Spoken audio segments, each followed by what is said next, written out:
वालेकुम गाइस, की हाल है तुहाडा? ठीक है। अज मेरे को आ रहा मेरा बड़ा ही पुराना संगती ते अज असीं ਉਹਦੇ ਨਾਲ ਗੱਲਬਾत करनी है। तो आओ ਤੁਹਾਨੂੰ दिखाने हैं।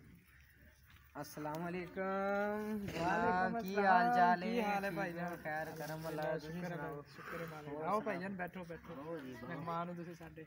और जनाब बस फिट फाट करम अल्लाह दा, तुसीं सुनाओ? शुक्र है मालिक। कुछ भी नहीं है, माड़े मोटे पंगे जे च बड़े हैं। किहड़े बड़े बाल शाल वधाए ने? बस यार बोके दिहाड़े लम्मियां रवां। तुसीं सुनाओ की हाल बस चाल? ठीक है भाई, घर वेले मसरूफ, तुसीं सुनाओ? बस करम अल्लाह दा। की अजकल शुगल मेला कोई नहीं। अच्छा हाँ, और सुनाओ?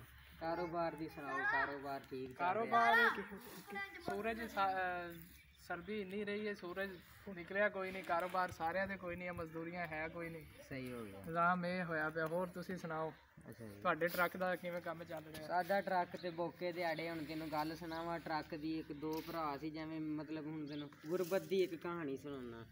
ਦੋ ਸੀਗੇ ਭਰਾ, ਉਹ ਬਹੁਤ ਹੀ ਗਰੀਬ ਸੀਗੇ। ਪਹਾੜੀ ਤੇ ਚੱਲ ਜਾਂਦੇ ਸੀਗੇ, ਦਵਾਵਾਂ ਮੰਗਦੇ ਸੀ ਤੇ ਮੁੜੇ ਆਉਂਦੇ ਸੀ, ਯਾ ਅੱਲਾ ਕੁਛ ਸਾਨੂੰ ਦੇ, ਸਾਡੇ ਕੋਲੇ ਖਾਣ ਲਈ ਨਹੀਂ ਕੁਛ ਹੈ, ਵਾਧਾ ਘਾਟਾ ਜੋ ਹੁੰਦਾ। ਉਹ ਗਰੀਬ ਜਾਂਦੇ ਰਹੇ ਦਵਾਵਾਂ ਮੰਗਣ। ਇੱਕ ਦਿਨ ਚਲੇ ਗਏ ਪਹਾੜੀ ਤੇ ਦਵਾ ਮੰਗ ਰੋਣ। ਉੱਥੇ ਉਹਨਾਂ ਦੀ ਦਵਾ ਕਬੂਲ ਹੋ ਗਈ, ਕੋਈ ਅੱਲਾ ਦੀ ਤਰਫੋਂ ਫਰਿਸ਼ਤਾ ਆਇਆ। ਉਹਨੇ ਆ ਕੇ 3 ਪੱਥਰ ਉਹਨੂੰ ਫੜਾਤੇ, 3 ਉਹਨੂੰ ਫੜਾਤੇ ਵੀ ਤੁਸੀਂ ਆਪਣੀ ਜੋ ਖਵਾਇਸ਼ ਹੈ ਮੰਗ ਲਿਓ, ਦਿਲੀ ਖਵਾਇਸ਼। ਤੇ ਉਹਨਾਂ ਬੰਦਿਆਂ ਨੇ ਕੀ ਕੀਤਾ, ਇੱਕ ਜਿਹੜਾ ਸਮਝਦਾਰ ਸੀ ਨਾ, ਉਹਨੇ ਇੱਕ ਮਤਲਬ ਲੈ ਲਏ ਪੱਥਰ ਤੇ ਆਪਣੀ ਖਵਾਇਸ਼ ਉਹਨੂੰ ਪੂਰੀ ਕਰਨ ਦੀ ਸੋਚਣ ਦਿਆ ਬੈਠਾ, ਸੋਚਦਾ ਰਿਹਾ। ਉਹਨੇ ਇੱਕ ਪੱਥਰ ਸੁੱਟ ਦਿੱਤਾ, ਯਾ ਅੱਲਾ ਮੈਨੂੰ ਰਾਸ਼ਨ ਪਾਣੀ ਜਿਹੜਾ ਮੇਰੀ ਜ਼ਿੰਦਗੀ 'ਚ ਹੈਗਾ ਦੇ ਦੇ।